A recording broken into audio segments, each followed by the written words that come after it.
Hi, my name is Miriam, and I have an 8-year-old autistic daughter whose name is Raquel. We live in Panama in Central America, and I've dedicated around 7 years to getting her further away from the autistic spectrum. She started really, really low in the spectrum. She was very, very severe. And I was lucky enough to have twins. She has also an 8-year-old sister called Marcela. And because I had both of them to compare, I could tell at a very early age that something was not right. I had zero emotional attachment to my daughter, and she had zero attachment to me. When Marcela would start saying words, Raquel still hasn't, she wouldn't even babble. I felt a disconnect with her that was very, very big, and I felt it at a very young age. She must have been around 6 months old. So I went to the doctor, and he said, you know, there's really nothing we can do at 6 months old. There's no way to diagnose autism at 6 months old. It's just a mother's hunch, and really there's nothing we can do about that. But I kept thinking, okay, this is not right. My daughter doesn't do the same things as Marcela does. I was told that I was just being critical, that Marcela was just smarter or quicker or had a more outgoing personality. But the truth was something was not right.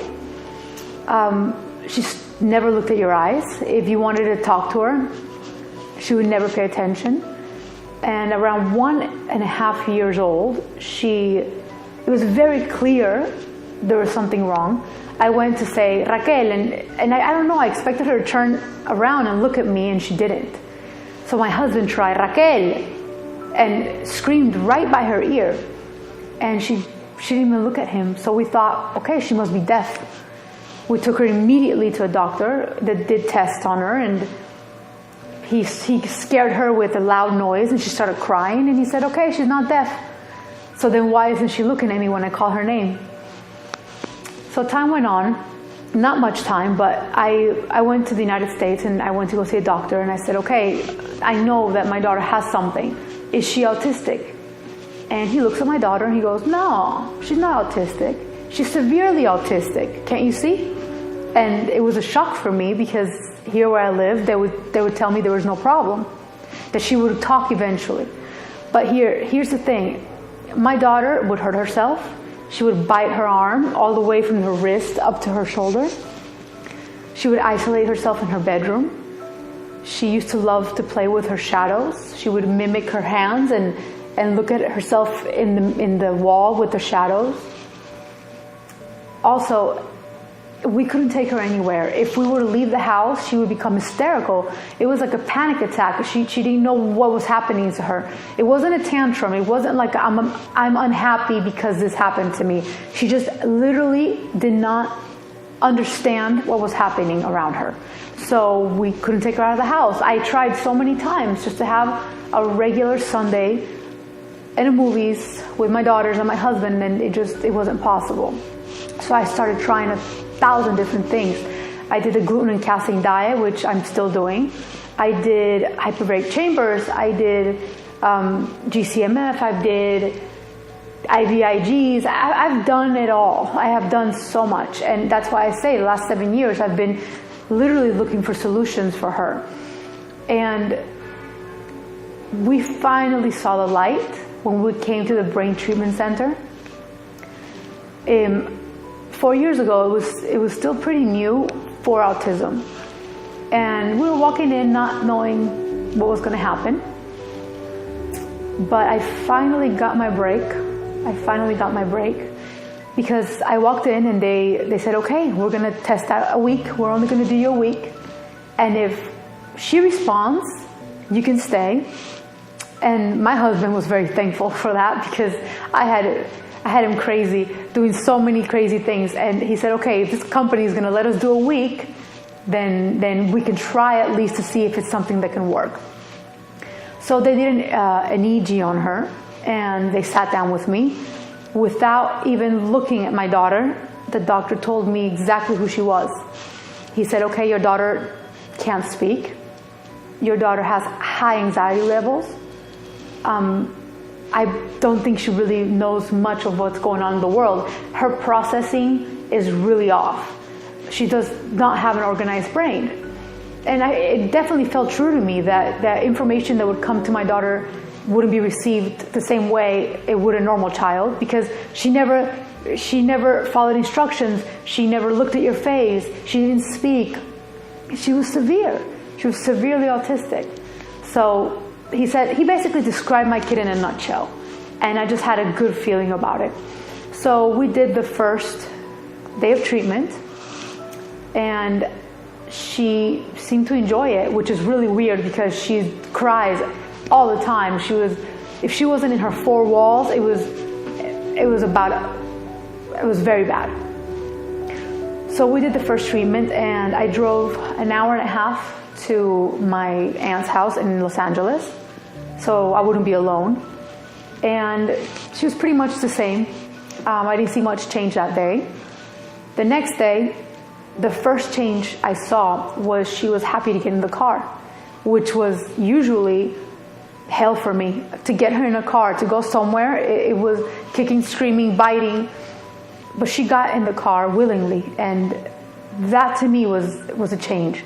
So we get to the center, and she happily sits in her chair and lets the technician do what he has to do, and she just smiles through it. So in my head, I'm like, I'm staying. This definitely worked. And I already knew it was going to work on her. So we go back home to my aunt's house, and I'm with my husband in the kitchen. And she comes up to us with her little cup, and she holds it out to me, and she says, "Dame más jugo." Yes? "Give me more juice," is what she said to me. And that is the first time I heard my daughter speak.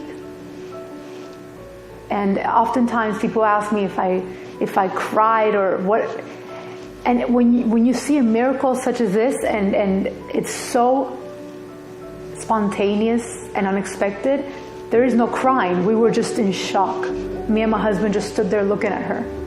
And she just looked back like, "Come on, stupid." The juice. It was. So we gave her the juice. And so my husband grabbed the camera and he goes, "Okay, I need to film this. I need to see if she says something else." So she walks outside to my aunt's yard, and my aunt has these trees with lemons in it. And my daughter goes to one lemon and takes it out of the tree and smells it. And even just that to me is, how does this child know that this fruit smells?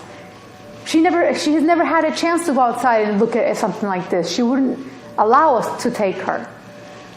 But she had it in her brain. She somehow had that information. So we were in shock just at that. So she's smelling this lemon, and Marcela, her sister, comes and just takes it back. And I think to myself, oh gosh, no, don't take the lemon. You know, finally Raquel is seeing nature, seeing something. But then what happened was so amazing. Raquel had her first fight with her sister. She grabbed the lemon back and said, "Mi limón," which is my lemon. And then she teased her sister. She said, "Mi limón, mi limón." And we just could not fathom what was happening. So many things, not only language, but connection. And this was just the beginning of what I saw with this treatment. Something else that I definitely can say was I would say even more important to me than the speech. Everybody wants their kids to speak. I want that for my daughter. But the connection with me, it was very black and white. One day she knew me, one day she didn't know me, the next day she did. I'll explain. So around 1.5 weeks into treatment, she walks in the door and she holds her little arms out for me to pick her up. And I pick her up, and she just holds me at a distance and just hugs me. And then she holds me at a distance again, and she goes, "Ah," with such excitement, and then she just hugs me. And it was back and forth, this connection it was almost as if I've rose from the dead. It was magical, it was amazing. And my aunt said to me, because she didn't know my daughter very well, she said, gosh, if I didn't know any better, it looks like she's meeting you. I'm like, she's meeting me. And that day, my daughter knew I was her mom. And we are inseparable. It was, I want makeup with mommy, I want to sleep with mommy, I want to eat with mommy, I want to wear mommy's shoes. It was a switch that just turned on in her brain. And all of a sudden, all this information that before she couldn't make sense of, everything just lined up so beautifully. And I could keep on going. For example, instructions, I would say, I said, Raquel, go into your bedroom, find the red shoes and put them on here. And she did it. And I truly didn't expect her to. I really didn't. Another thing that happened, we were in the car and I gave her an empanada that my aunt had made her. And I said, you know, if my daughter understands what I'm telling her now and she can say things back, I'm just going to just try to treat her as normal as possible. So I said, listen, if you want any more, just let me know. And I'm driving in the freeway and I'm like, yeah, right, she's going to tell me she wants more. I really didn't think she would. But we're in the freeway and all of a sudden I hear a tiny little voice say, quiero más empanada. I want more empanada. I almost crashed my car, thank God I didn't. But it was like a ghost saying something to me. So from there, I was able to take her everywhere. Her anxiety levels were so much lower and she was enjoying life. She seemed so happy for the first time because even before, the saddest thing was that she wasn't happy. She suffered. Everywhere you took her, she suffered. And so I told my husband, I want to take her to Disney. And he goes, Miriam, she's only 4. I don't know if she'll enjoy it. I'm like, I'll enjoy it. I just want to see her in Disney. I just want to see her happy. So we went to Disney and she was able to take all of that sensory information and she was happy and she fell asleep after half an hour, but it doesn't matter because that half an hour, honestly, she was the happiest kid and I was so fulfilled. She did so much. She started repeating everything people said and you could see her enjoying the words that she was saying. And with that, with more time, she became more spontaneous in her own language, of course.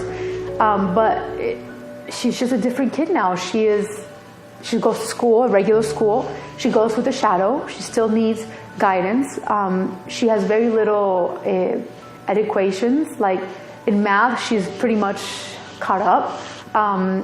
She still needs her therapies, of course. I mean, she's 8, but in my head, she was born at 4.5.